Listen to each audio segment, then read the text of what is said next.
Lenny Chord update. Ayan, eksena sa last taping ng Pulang Araw. Dahil tapos na nga ang Pulang Araw.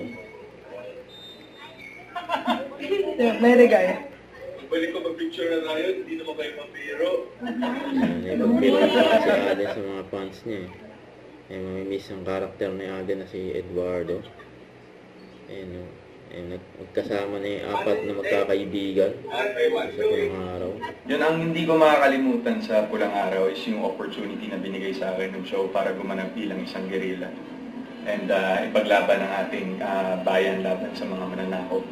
I think ito yung isa sa mga pinaka malakas na character na na-portray ko in terms of how he wants to make a change sa kanyang paligid dahil hindi ito akma sa kanyang paniniwala. Siyempre, ang dami talaga namin nagawang mga eksena sa Pulang Araw na directly derived from all the stories and anecdotes of different individuals who have lived during the World War II.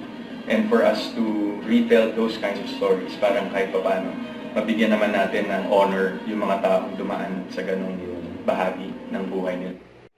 Don't forget to subscribe and click the notification bell for more update. This is Richard Reaction Vlog video for more update.